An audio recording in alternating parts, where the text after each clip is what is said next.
en Arequipa, en Andahuaylas, en Ayacucho, en Chiclayo, en Chimbote, en Cajamarca, en Huancayo. En este momento nos están escuchando peruanos que viven en los Estados Unidos, peruanos que viven en algún lugar de Italia, de Francia, nos están escuchando, no tenga ninguna duda, Francisco Tudela y el general almirante Gianpietri nos están escuchando en Oceanía, porque Capital llega a todo el mundo gracias a la www.capital.pe. Yo les agradezco a ambos por estar acá. Parte de mi ejercicio de libertad de expresión se lo debo a gente como ustedes, porque ganó Gianpietri es que nosotros tenemos democracia, y porque está vivo Pancho Tudela es que él está acá para poder contar lo que pasó en la Embajada de Japón. Y literalmente estamos hablando con dos víctimas del terrorismo que han sangrado por el Perú. Un honor tenerlos acá a ambos. Muy buenos días. Muy buenos días, Felipe. Buenos días. Yo le rogaría al almirante Gianpietri y a Francisco Tudela hacer un gran esfuerzo y dirigirse a la gente joven que nos está escuchando, tal como se los comenté ayer, y contarles qué pasó en la Embajada de Japón, cuánto tiempo ustedes fueron torturados, para terminar con el develamiento, porque hay gente que desgraciadamente no sabe qué pasó en la Embajada de Japón, almirante Gianpietri. Hace una semana tuve un grupo de niños a mi casa, niños de 16 y 17 años, que querían hacer una tesis para el colegio y quisieron preguntarme sobre el tema de Chavín de Huántar. Es el tema puntual, pero sin embargo yo les hice otras preguntas y no tenían ni la más remota idea de qué pasó en el Perú los últimos 20 años, o antes de los 20 años. O sea, hay un corte de la memoria colectiva en los jóvenes que ignoran totalmente que tuvimos toque de queda, que tuvimos coches bombas, que tuvimos asesinatos selectivos, que tuvimos una serie de limitaciones, los toques de toque a toque, me acuerdo, para sacar a los hijos a una fiesta, si se demoraban había que llamar al dueño de casa para pedirle que los alojara, porque no había forma que transitaran. Es que la globalización trajo muchas buenas cosas al mundo, pero entre las cosas que trajo han sido todos estos aparatos distractivos. Yo tengo 9 nietos y cada vez que van a mi casa no hay forma de conversar con ellos. Quizás 3, 4 palabras y después agarran los aparatitos. Los chicos no saben lo que fue MRTA y lo que fue Sendero. ¿Cómo es que un grupo de terroristas agarra una embajada donde supuestamente había seguridad? ¿Quiénes estaban adentro? ¿Por qué era tan importante el embajador de Japón, el presidente de la Toyota, el presidente de la Mitsui, el embajador de Canadá? Eran congresistas, eran generales, estaba la madre del presidente, el hermano del presidente, la hermana del presidente. Hasta donde yo recuerdo, solamente faltaba el presidente y el vicepresidente y estaba todo el mundo. ¿Qué pasó en la Embajada de Japón? Aquí hay una pérdida de investigación en la historia, porque con los sucesos que ocurrieron con la señora Berenson y la Gilbonio en el Congreso de la República, se pudo detectar de que había en ciernes la toma de una embajada. Eso se supo, y el sistema de inteligencia de la DIRCOTE lo supo. Y sin embargo, los japoneses también lo supieron, y yo en mi libro digo que la entrada fue bastante fácil, porque en otras embajadas, tú Estados Unidos, te quitan el teléfono, te quitan la pistola, te quitan todo. Aquí no, pasamos, y se lo comenté a mi esposa cuando estábamos en el auto. Esto está fácil. ¿Cuántos terroristas ingresaron a la Embajada de Japón? Visibles, al final fueron 14, 12 hombres y 2 mujeres. Francisco Tudela era el canciller de la República. De repente acá no le dan el peso a la palabra canciller, pero en el mundo, a tomar al ministro de Relaciones Exteriores en una embajada es una cuestión que choquearía a quien sea. ¿Hay algún parangón en el mundo de la toma de una embajada de esta naturaleza en algún otro país? Francisco, ¿cómo está? Buenos días. Yo creo que no existe nada semejante, ni por la cantidad de gente capturada, más de 300 personas. Después ellos hicieron, digamos, su selección y se quedaron con 72 rehenes, los terroristas. Y tal vez lo único que puede asemejarse, si bien no es una embajada, es el asalto a la Corte Suprema de Colombia por los terroristas del M-19. No hay nada semejante a la embajada o la residencia del embajador japonés en el Perú. Tú preguntas por qué las nuevas generaciones no se acuerdan. No se acuerdan porque se ha construido una historia diferente.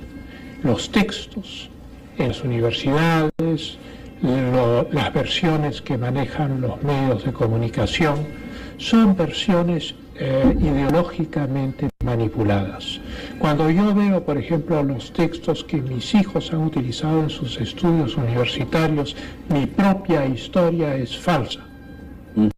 Voy a poner un ejemplo banal: la renuncia a la vicepresidencia de la República. Yo renuncio bastante antes de que el presidente Fujimori abandone el cargo y renuncie.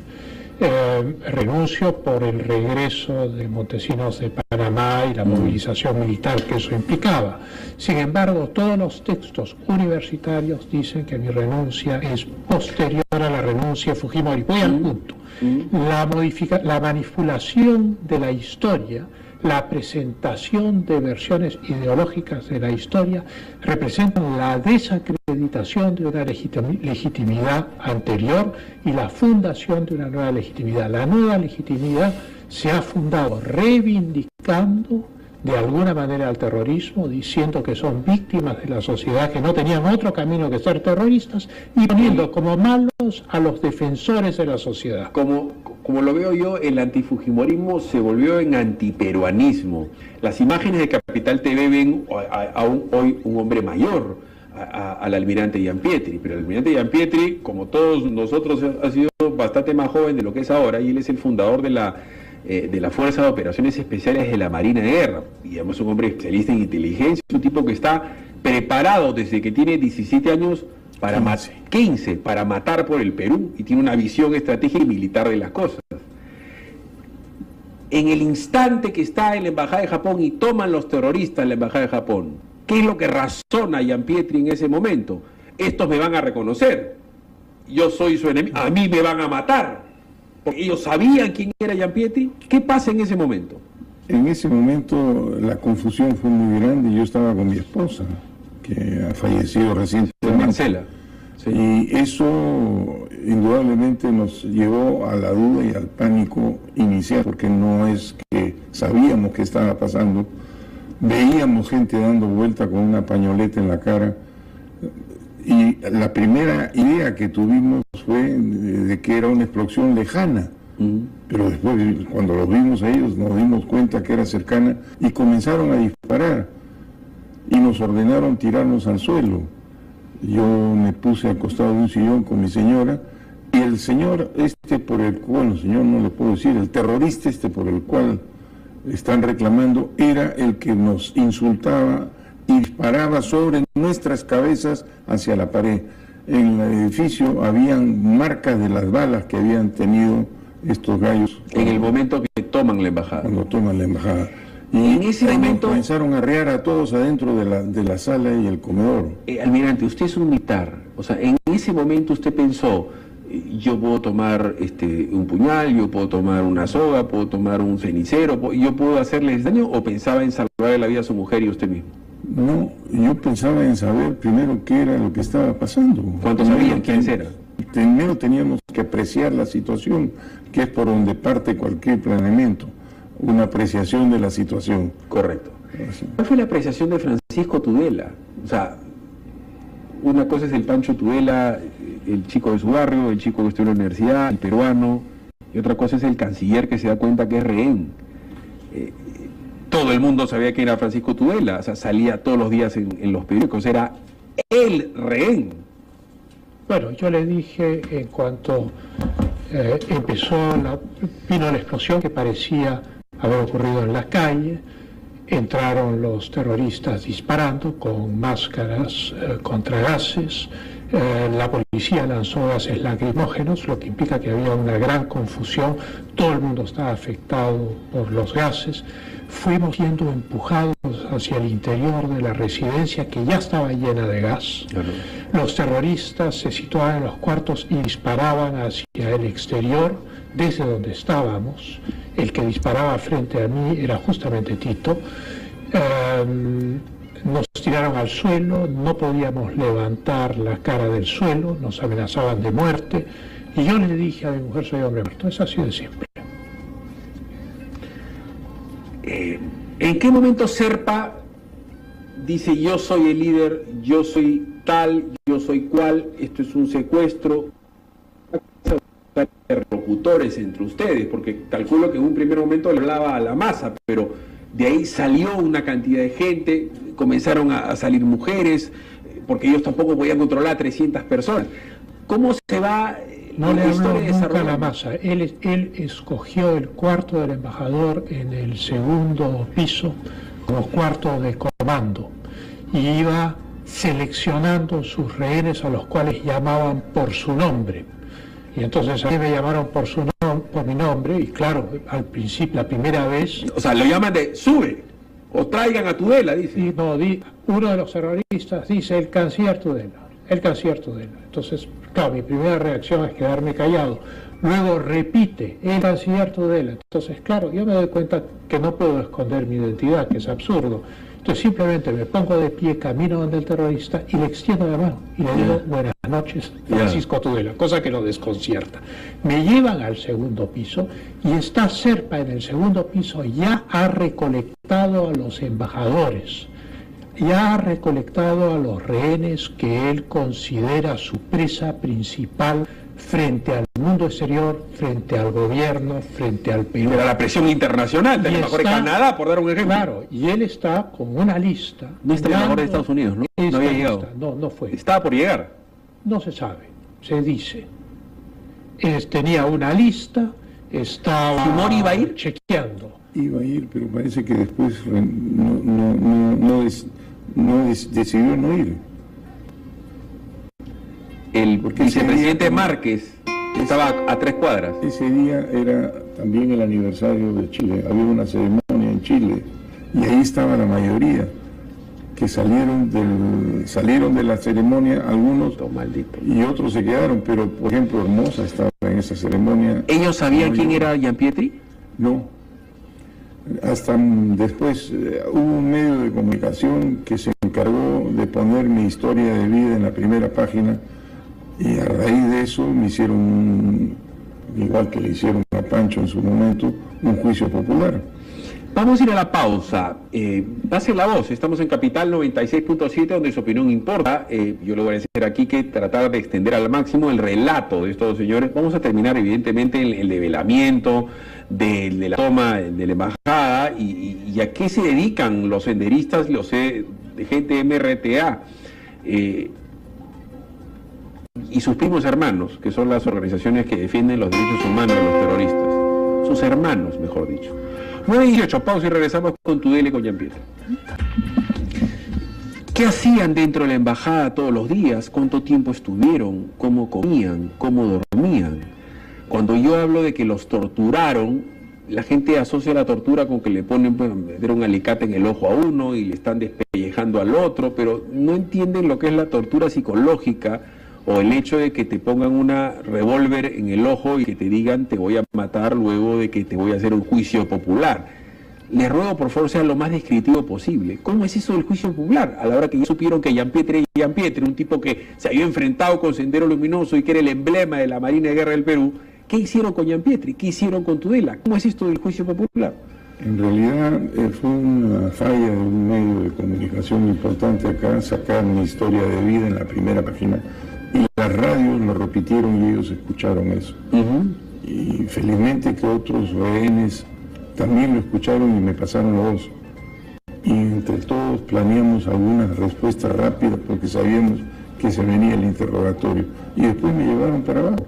Me sentaron en el suelo, hicieron su pantomima de un juicio y me comenzaron a preguntar y a preguntar.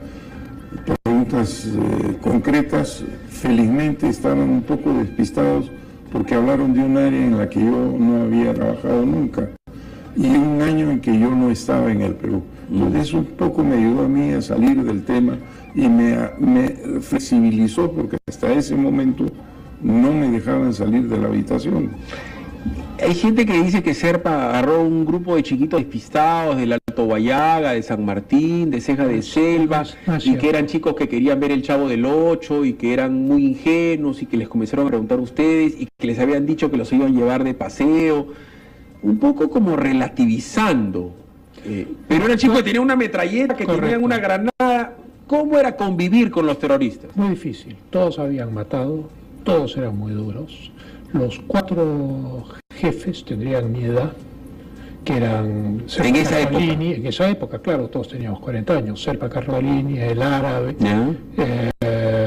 Salvador y Tito.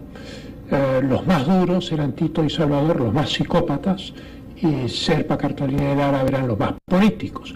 Unos le tenían miedo a los otros. Una de las razones por las cuales nunca pudieron llegar a un acuerdo es porque se tenían miedo entre ellos. Bajo de ellos habían 10 soldados, por llamarlos de alguna manera, 10 terroristas. De esos 10 terroristas habían 2 o 3 que eran jóvenes. La más joven era una chica que se llamaba Melissa, que lloraba en las noches, tenía 17 años. Luego estaba la gringa, que no lloraba, que era agresiva. Estaba Lucas, que me usó de escudo humano, que tenía 20 años. El primer día y el segundo día me usó de escudo humano, abriendo las cortinas de la ventana. ¿Los amenazaban con matarlos? Policía, Claro. sí, claro. A ver si la policía disparaba contra mí, en el suelo, con el fusil. Con el fusil en la cabeza. Y luego todos los otros, los que quedaban, los 7 restantes, estaban entre los 23 y los 30 años. Algunos eran licenciados de las Fuerzas ¿En qué Armadas. momento usted, como hombre de inteligencia y usted como hombre de Estado, Pancho y Almirante, se dan cuenta que Fujimori no los va a liberar? Porque se hablaba de que iban a irse a Cuba, Fujimori habla con Fidel Castro, o sea, Fujimori se da el trabajo, hace la finta de que los iba a liberar, cuando yo tengo la información de primerísima mano que Fujimori a los 45 minutos de haber sido tomada la embajada pidió los planos y que él no iba a negociar con los terroristas. Fujimori se tomó todo el tiempo del mundo porque él sabía que iba a entrar a liberarlos y él no iba a negociar. Eso lo decidió a los 40 minutos de haber sido tomado la embajada. ¿Cuándo se dan cuenta ustedes de que esta cuestión daba para largo y que su vida realmente corría peligro? ¿Cómo es que ustedes se dan cuenta de que en determinado momento podían ingresar comandos? En la cabeza de Tudela está el ser el diplomático negociador. En la cabeza de Gianpietri está el militar ejecutante. ¿Cuánto esa deformación personal y profesional los agobiaba? Porque por angas o por mangas su vida corría peligro, Almirante. Mira, yo puedo decirte que desde un principio pensé que Fujimori iba a ser difícil en una mediación, muy difícil. Y él jugó un tablero de ajedrez. Por un lado estaban los terroristas, por otro lado estaba el gobierno y el tablero éramos nosotros. O sea, nosotros no cumplimos otra función que la de un tablero. Encima de nosotros se movían las fichas, para bien o para mal. Fujimori tenía clarísimo, como nos dijo su hermano, también Pedro, que dicho sea de paso, lo acusan permanentemente por la ropa. Pedro hace años que murió enfermo en Estados Unidos. De repente la gente no sabe, el libro de cabecera de Fujimori, para los chicos que tanto lo odian o lo aman, se llama El toma de decisiones por el método de Deming, que es un catedrático de la ciudad de Harvard o Stanford. Lo cual implica que uno tiene que tener un análisis cualitativo y cuantitativo de las cosas, pero especialmente descarnado. ¿Saben ustedes cuál fue la primera decisión que toma Fujimori luego de que sabe que toma la embajada de Japón? ¿La primera decisión que toma? ¿Saben cuál es? No. Le cuelga el celular a su vieja. ¿Cómo? Le colgó el celular a su madre y a su hermana. Juana Fujimori estaba de rehén, intentó llamar Samuel Matsuda, que era su amigo, de los pocos que tuteaban a Fujimori.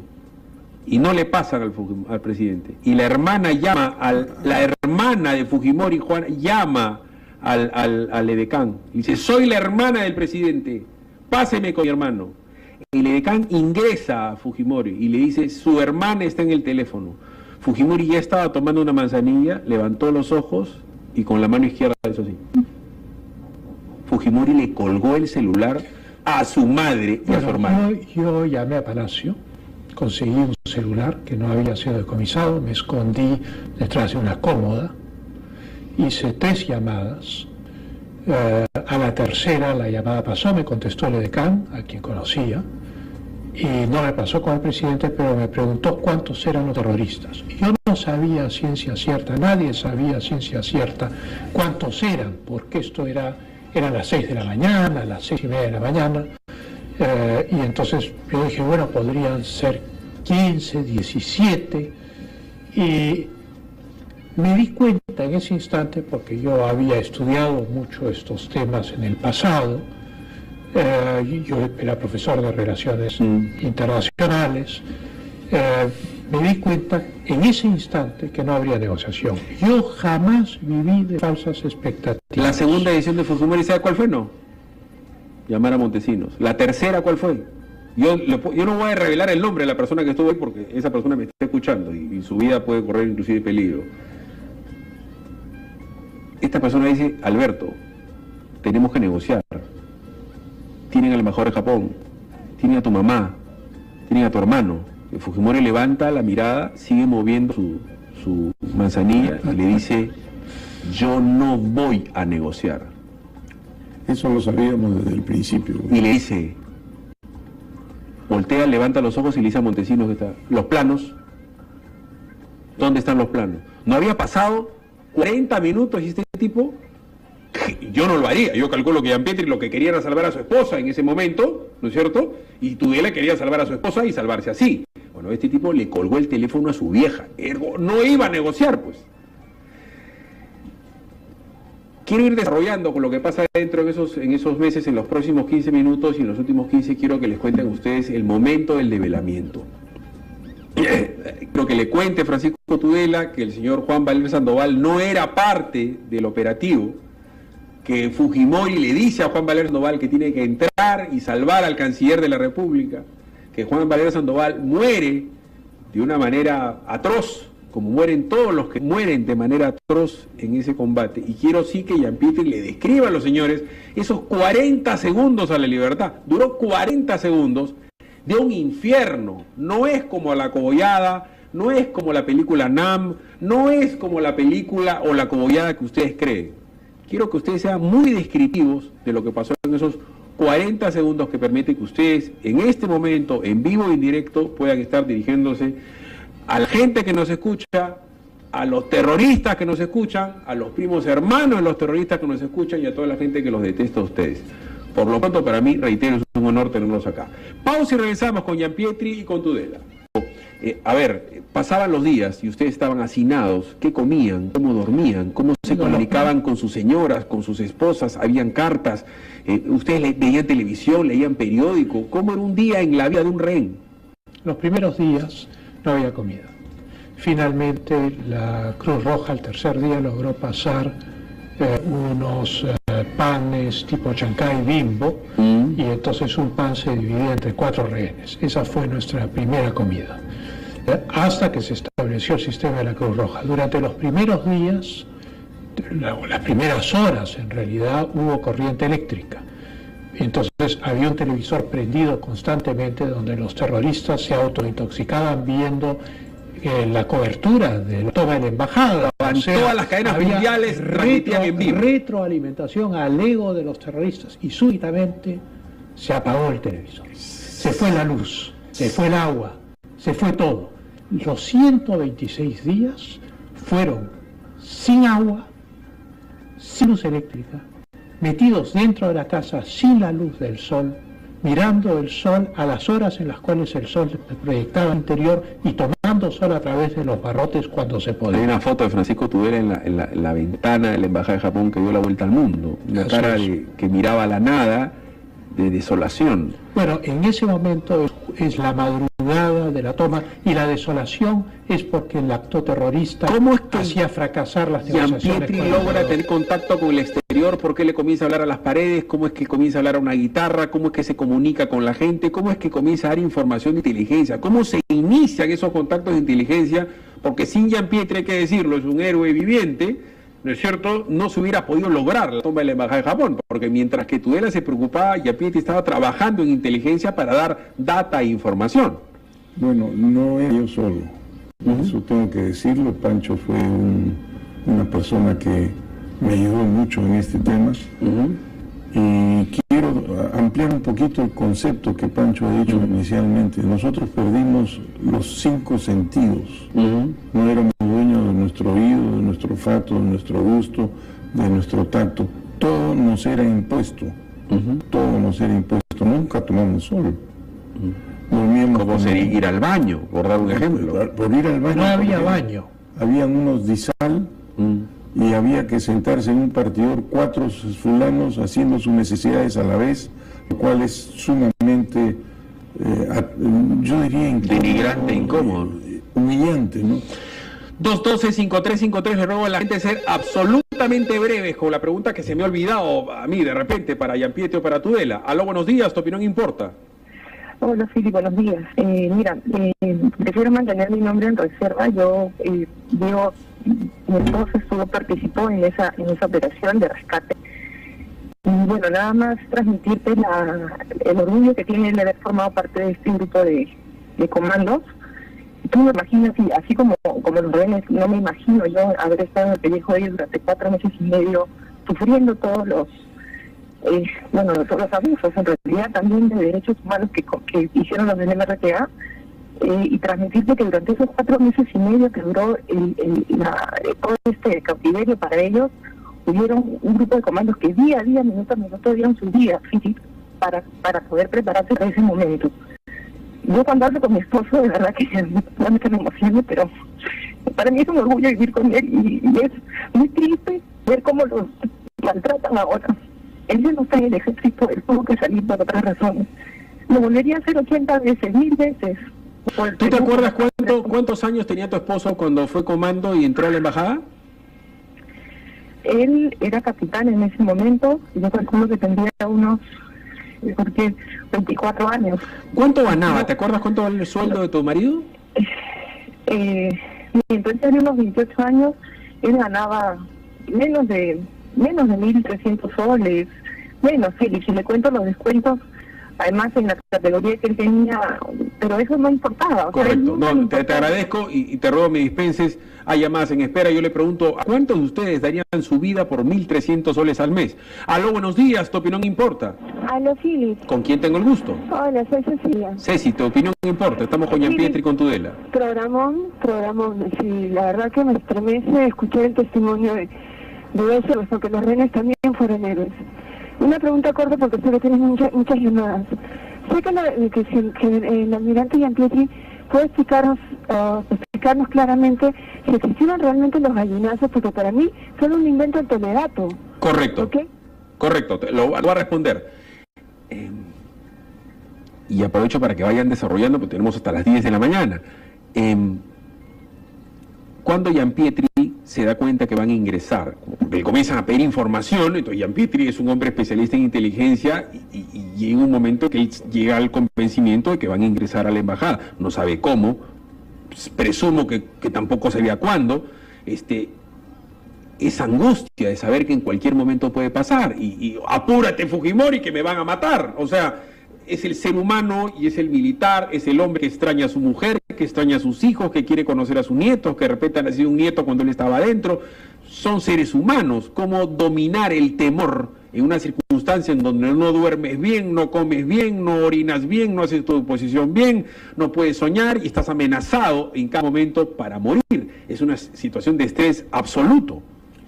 Bueno, mi primera idea fue que alguien tenía que estar filtrando micrófonos dentro de la embajada.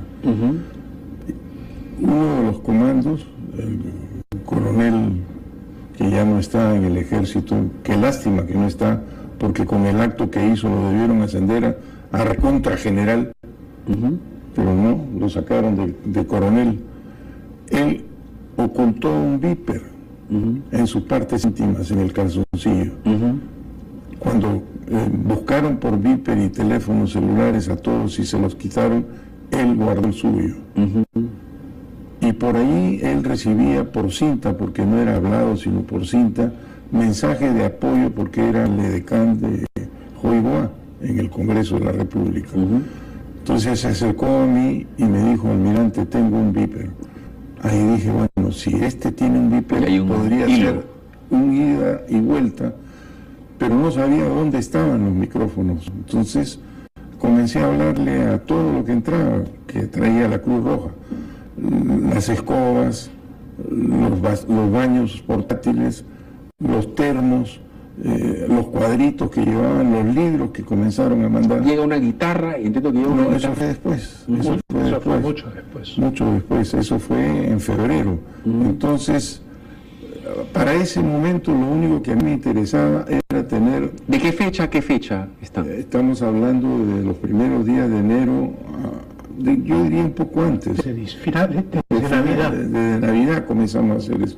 Pancho sabía todo lo que yo estaba Para que haciendo. quede claro, ustedes pasan Navidad ahí. Sí, pasamos Navidad y la señora Keiko nos mandó un pago, ¿no? Cuando Tudela veía que ingresaba la gente de la Cruz Roja o el embajador de Canadá o el propio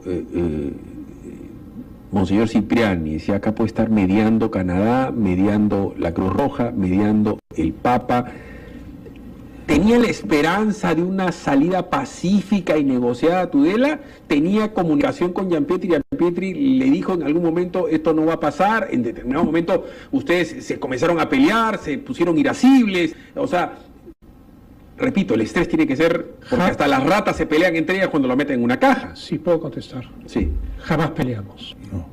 Hubo una coordinación absoluta, teníamos un Estado Mayor, en realidad estaba el general Andy Deney, ya fallecido, otras personas que están vivas, y no voy a mencionar sus nombres porque ellos tendrían que acceder, y siempre se supo que no había ninguna esperanza. Yo tenía una posición especial, yo podía unirme a solas con los garantes, porque los garantes habían negociado eso con Néstor Serpa Cartolini. Y Serpa Cartolini me designó como representante de los rehenes. Yo tenía que bajar todos los días a hablar con él. Y los rehenes formalmente me designaron como... ¿Cuántos rehenes estaban en la parte superior? ¿Cuántos eran? Al final todos, porque cuando se supo de los túneles subieron a todo el mundo al segundo piso. Los japoneses inicialmente abajo y nosotros en el segundo piso. Y todas las cornisas y telos minadas con explosivo plástico. Y escaleras. En caso de que hubiera un rescate para que pudiésemos morir en el acto. Pero lo importante de tu pregunta es que yo siempre supe cómo iban las negociaciones y desde mi posición de rehén, la situación muy disminuida, yo colaboraba sugiriendo vías. Pero ¿qué era lo que yo buscaba? Lo que yo buscaba era dilatar el momento final. Lo que yo buscaba era que las Fuerzas Armadas puedan prepararse, era ganar tiempo. Yo sabía que no había solución diplomática porque sabía que los mismos terroristas no tenían... Racionalmente, Gianpietri y Tudela sabían que las posibilidades de que mueran ustedes en una toma eran altísimas. 80%. Porque yo vuelvo a repetir para la gente que me está viendo en Capital TV, el movimiento de mi dedo, para los taxistas que me están viendo, es cuando tú pones una direccional y pones la palanqueta hacia arriba, esa es la distancia del movimiento de tu dedo y el esfuerzo que te toma apretar un gatillo para matar a una gente. Ese es exactamente, cuando tú bajas el direccional de tu carro, ese es el esfuerzo que implica el sacarle el segunda granada que mata a 20 personas. Hay un tema que es importante, que me lo ha traído a mención la señora que ha... Delia Muñoz. No, la que habló en la señora que llamó. La esposa del oficial. Hay lo que yo le he llamado el luto cesante espiritual. Siempre hemos hablado de lo que nos pasó a nosotros, pero nunca hemos dicho nada sobre lo que pasó en nuestras familias. A eso yo le he llamado lucro cesante espiritual y daño colateral. Todos nosotros teníamos la idea de que íbamos a morir, porque las estadísticas decían que el 30% como mínimo en cualquier evento iba a suceder. Vamos a ir a una pausa y vamos a regresar con estos 40 segundos a la libertad, que es el título del libro que ha hecho Luis Gianpietri, que en cualquier lugar del mundo es conferencista, en cualquier lugar, si Gianpietri o Tudela fueran americanos, los colegios tendrían sus nombres. Les puedo decir que el general Schwarzkopf, el que ganó la primera guerra del Golfo, jamás en su vida ha matado un perro. No hay un general chileno que haya matado un gato. Y no conozco ningún canciller, ni alemán, ni inglés, el día de hoy, que haya sangrado por su país. A ni uno. 9:47, pausa, regresamos. Complicadísimo el poder resumir todo lo que ustedes sufrieron y lo que han vivido. Yo quisiera centrarme en estos últimos minutos, esos 40 segundos, de la toma. ¿Cuándo es que ustedes se dan cuenta de que esto ya era inevitable y cuándo el corazón de Gianpietri comienza a una cuenta regresiva? Cuéntenos. Bueno, nosotros comenzamos, ya te he explicado el inicio del tema, pero en algún momento llegó un mensaje diciendo que estaban enviando con la Cruz Roja 3 guitarras. Una la llevaron a mi casa y mi esposa puso una dedicatoria. Ahí hubo una mente cerebral que hizo eso, porque la guitarra, después de pasar todas las visitas, llegó a mis manos. Y yo pensé que la guitarra era la que tenía un micro, era indudable que era así, pero no era la guitarra, era la caja de la guitarra, uno de los botoncitos de la caja. ¿Y ahí hablaba usted y daba información? Bueno, la información fue proporcionada por un grupo de gentes. Correcto. Los cuartos, cuántos estábamos, qué orientación. Que jugaban fulbito en la a determinada hora. Todo le pusimos un nombre a los cuartos, Alfa, Bravo, Charlie, Delta. El tipo de arma, las granadas con nylon. Todo lo tenían ellos al día y diariamente reactualizábamos información porque a veces cambiábamos de cuarto, pero cambiaban de cuarto a la gente. Todo esto ha sido hecho por este pequeño Estado Mayor que armamos nosotros ahí. Pancho Tudela me dice que él se da cuenta que esta cuestión era inevitable. ¿Con qué? Los terroristas prohíben la asistencia médica. El gobierno del Perú y el gobierno del Japón habían acordado en Toronto, mediante el acuerdo de Toronto, que el gobierno del Perú no usaría la fuerza siempre y cuando la integridad física y psíquica de los rehenes fuese respetada. Había muchos rehenes mayores, cardíacos, enfermos, en fin, que tenían distintas enfermedades. La prohibición de la ayuda médica en abril era una cosa muy grave para gente que ya llevaba varios meses en condiciones de vida muy difíciles. Y ahí yo me di cuenta que el ataque era inevitable, que se había cruzado la luz roja, y fui al cuarto de los jueces, a quienes odiaban especialmente los terroristas, y les dije que tenían que prepararse para el final inevitable. Aló, buenos días, tu opinión importa, les ruego ser brevísimo. Buenos días. Bueno, felicitar a través del almirante Gianpietri por su valentía de todos los rehenes, por haberlos liberado a todo el Perú, ellos a nosotros, y que felicitaciones por estas actitudes de valentía para todas las generaciones futuras del Perú. Gracias, señor. Que la gente entienda que hoy todavía sigue corriendo peligro la vida de Gianpietri, hoy sigue corriendo peligro la vida de Francisco Tudela, porque ellos son emblemas de la lucha antiterrorista y los terroristas siguen vivitos, coleando y operando. Nadie se jubila de terrorista. Nadie. 9:53, aló, buenos días. No, pero problemas con la llamada, Quique. Quique, te ruego ya prescindir las llamadas porque ya no tenemos tiempo. Lo que quiero es que en estos últimos minutos nos digan, ok, el desenlace es inminente. Gianpietri sabía por dónde iban a entrar, sabía que iba a haber una bomba por el primer piso, que iba a entrar por el segundo piso, cómo muere Valer, cómo muere Jiménez. Explíquele a la gente cómo era por dentro ese infierno, si había campo visual, si había luces, si había humo, si había olor a sangre, olor a muerte, olor a caucho. ¿Qué pasó adentro de la embajada? Nosotros habíamos hecho 2 planes de escape. El primero fue denunciado y pensamos que fue hecho por un japonés.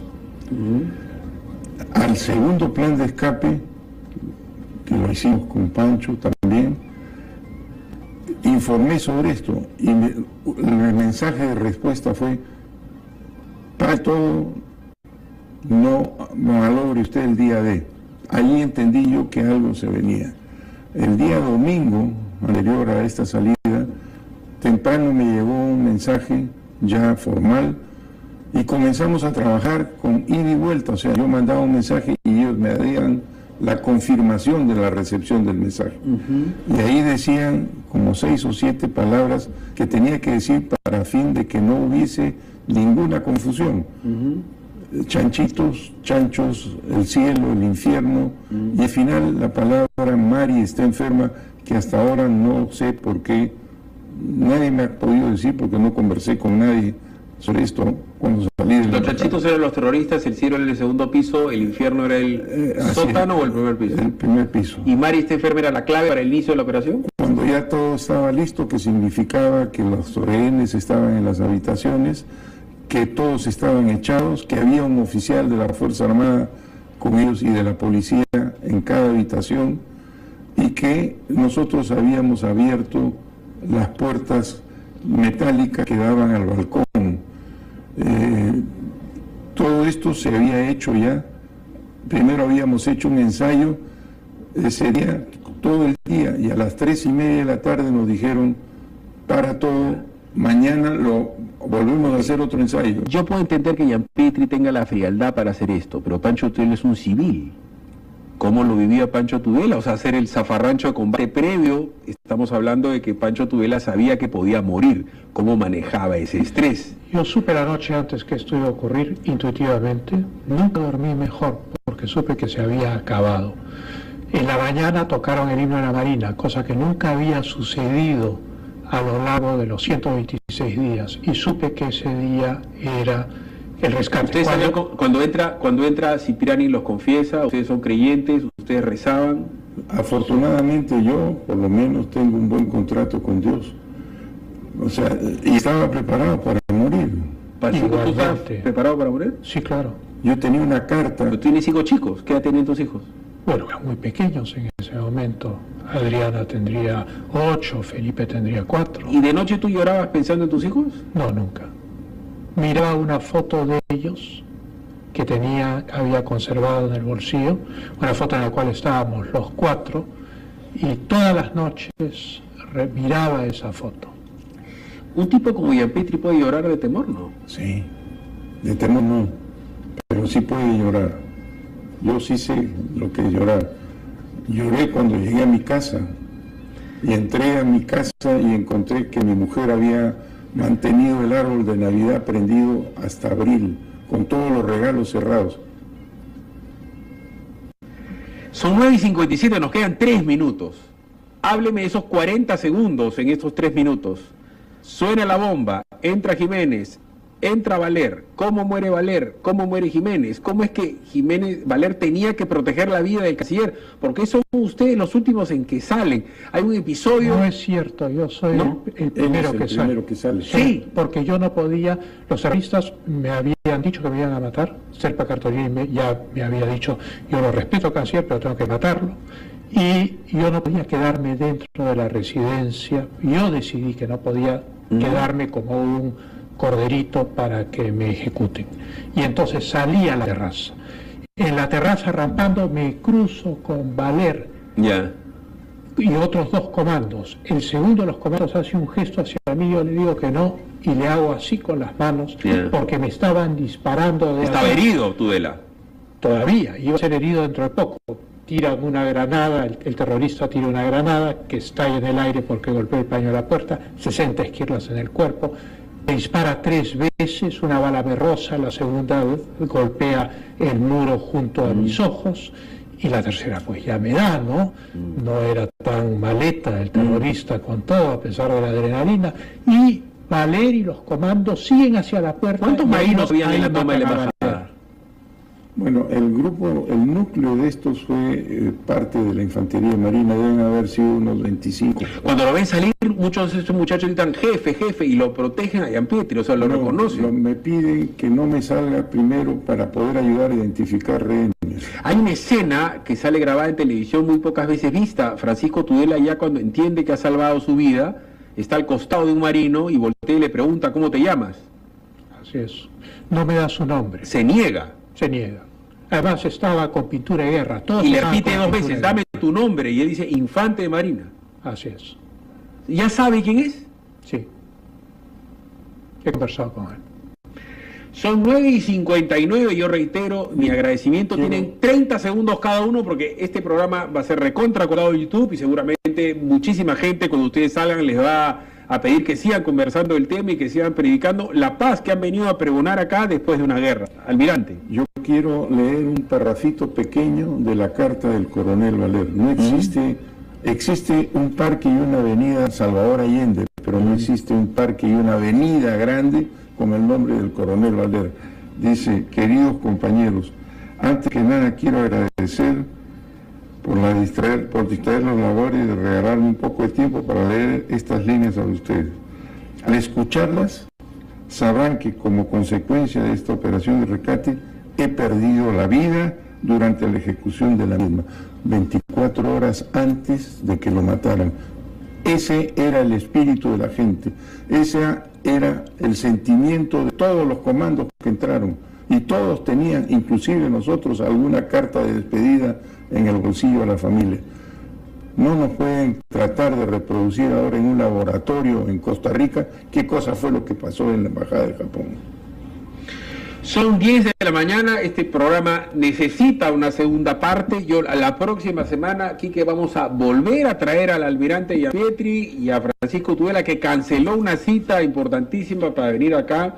Y yo les voy a pedir que le recuerden a la gente no solamente parte de lo que hemos vivido ahora, sino que a qué se dedica Sendero Luminoso y el MRT el día de hoy, porque siguen vivos y pueden volver a matar. Francisco Tudela. Yo lo que quisiera decir es, en primer lugar, que el heroísmo de los comandos sin parangón es uno de los grandes hechos heroicos de la historia del Perú para siempre. No se puede tratar así a los héroes. Ese es el primer punto que es enormemente importante señalar. Después de mi rehabilitación, de salir del hospital militar, luego en julio renuncié a la Cancillería, un amigo me invitó al campo en Inglaterra. Fui en una zona que se llama Salisbury, que queda cerca de la base de los SAS, las Fuerzas de Operaciones Especiales de la Majestad. El general y el coronel de las SAS fueron a visitarme a esta cabañita, a comer conmigo y a preguntarme con avidez todo sobre la operación. O sea, el impacto mundial, la admiración por los comandos peruanos no tiene límites, excepto en el Perú. El Perú los ignora. Eso no tiene nombre. Yo he perdonado a los terroristas, he perdonado a Serpa Cartolini y el árabe que fungieron de jueces, me imagino que al estilo de Tres Patines en el juicio popular. Los he perdonado a todos, pero el corazón perdona, pero la memoria siempre queda ahí. El Perú les agradece y el Perú sí reconoce lo que ustedes han hecho. Los izquierdistas, los odiadores, los primos hermanos, los terrucos, no llegan ni al 1% de los peruanos. Y si no me creen, salgan en este momento, caminen en la calle y van a ver lo que va a pasar. Paren en una esquina, como yo le dije a una amiga mía, que odia a Fujimori, que odia a los militares, y que odia todo lo que fue en los 90, las cosas malas que pasaron. Yo le dije, le reitero a esa persona que me está escuchando, si a tu casa se mete un tipo con un hacha y va a violar y va a matar a tu hija, a tu mamá y a tu papá, ¿a quién vas a llamar? ¿A García Sayán o a Giampietri? Y va a llegar Giampietri, viejo, rengo, con la mano temblada, y va a matar para defender a tu mamá. Así de claro. Han sido muy amables. No se muevan de Radio Capital. Ya sabes, Quique, la próxima semana tienen que venir para que nos cuenten qué hacen los terrucos ahorita. Pausa, regresamos. Así como está, buenos días.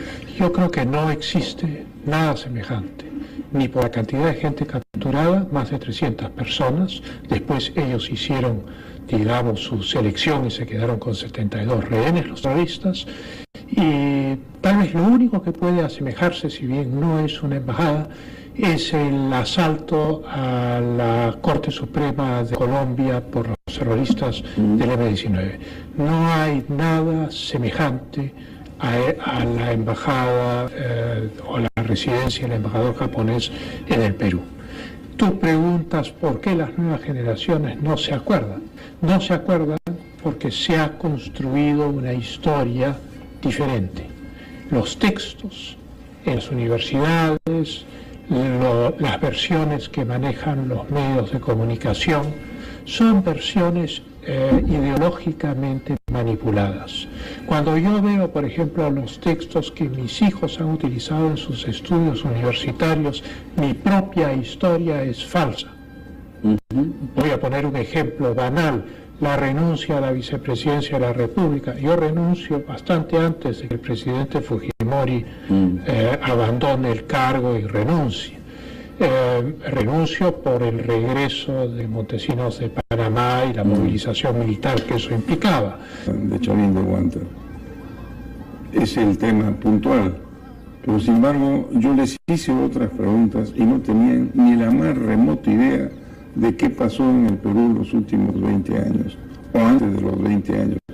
O sea, hay un corte de la memoria colectiva en los jóvenes que ignoran totalmente que tuvimos toque de queda, que tuvimos coches bombas, que tuvimos asesinatos selectivos, que tuvimos una serie de limitaciones, los toques de toque a toque, me acuerdo, para sacar a los hijos a una fiesta, si se demoraban había que llamar al dueño de casa para pedirle que los alojara, porque no había forma que transitaran.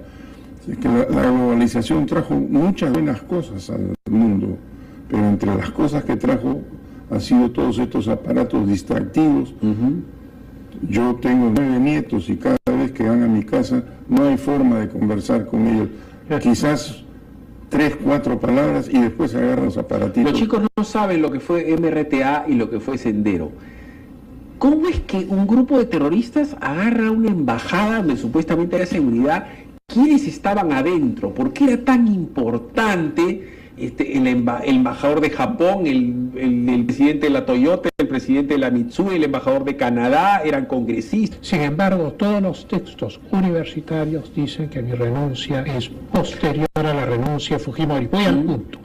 La manipulación de la historia, la presentación de versiones ideológicas de la historia representan la desacreditación de una legitimidad anterior y la fundación de una nueva legitimidad. La nueva legitimidad se ha fundado reivindicando de alguna manera al terrorismo, diciendo que son víctimas de la sociedad, que no tenían otro camino que ser terroristas, y poniendo como malos a los defensores de la sociedad. Como lo veo yo, el antifujimorismo se volvió en antiperuanismo.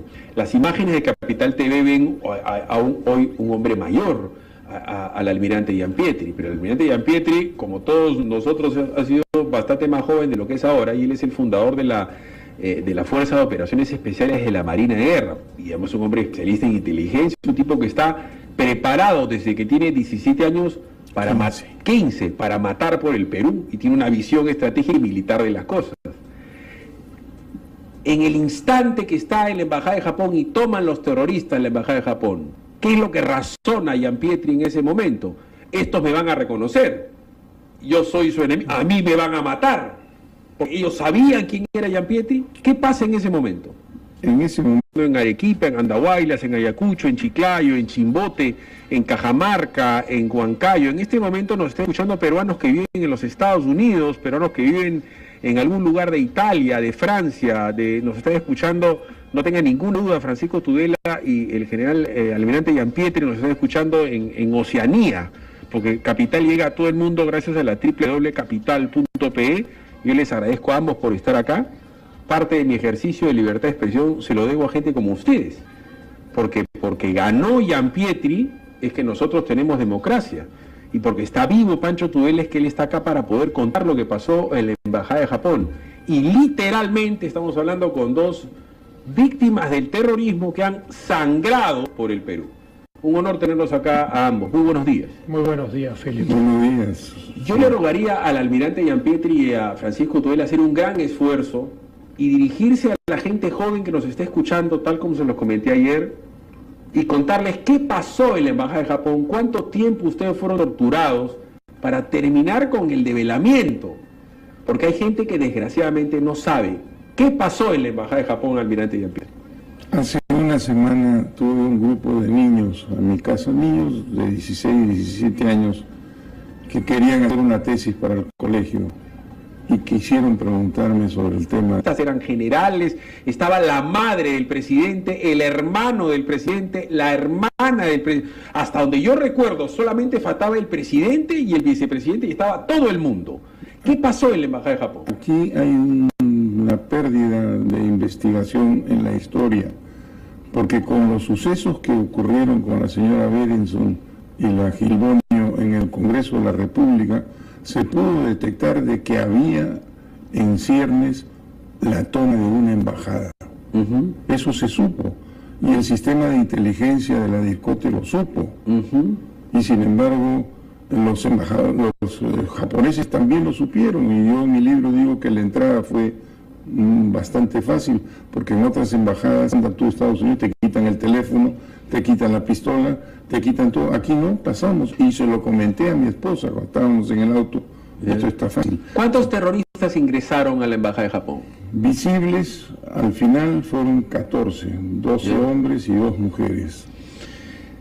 Francisco Tudela era el canciller de la República. De repente acá no le dan el peso a la palabra canciller, pero en el mundo, a tomar al ministro de Relaciones Exteriores de rehén en una embajada es una cuestión que choquearía a quien sea. ¿Hay algún parangón en el mundo de la toma de una embajada de esta naturaleza en algún otro país?